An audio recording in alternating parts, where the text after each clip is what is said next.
Hi hello नमस्कार, मी संजीवनी आणि आज मी इथे बनवणार आहे उपमा। तर त्यासाठी इथे ना मी उपम्यासाठी लागणारी चटणी बनवणार आहे। त्यासाठी मी इथे शेंगदाणे घेतलेले आहेत। त्यानंतर त्यामध्ये खोबरं, हिरवी मिरची आणि अद्रक,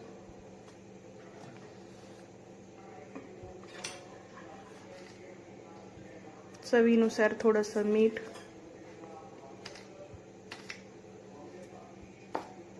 आणि दही घालणार आहे। तर मिक्सरला बारीक करून घ्यायचे। तर इथे आपली अशी चटणी बनवून झालेली आहे। आता याला वरतून जिरे आणि मोहरीची फोडणी द्यायची। इथे मी कढई तापवायला ठेवली होती, त्यामध्ये मी 1 वाटी रवा घातला आणि आता तो भाजून घ्यायचा।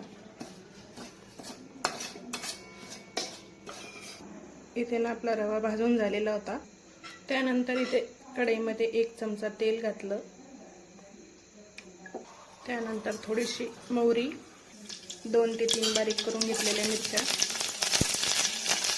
त्यानंतर इथे 2 ग्लास पाणी घालून घेतलं। यामध्ये चवीनुसार मीठ घालायचं। इथे चटणीमध्ये फोडणी घालायला थोडंसं तेल पळीमध्ये घेतलं आणि त्यामध्ये थोडेसे जिरे आणि मोहरी,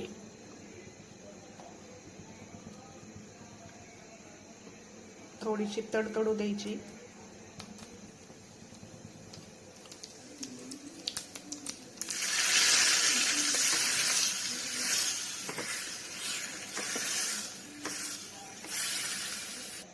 इथे ना पाणी उकळलेलं आहे। आता याच्यामध्ये आपण रवा घालून घेणार आहोत थोडा थोडा।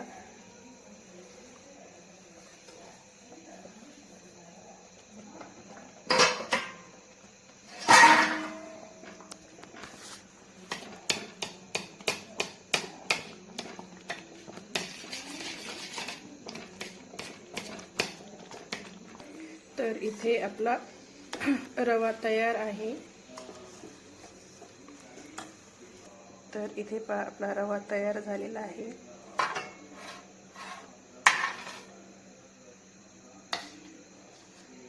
तर कशी वाटली आजची रेसिपी, आणि त्याबरोबर खायला चटणी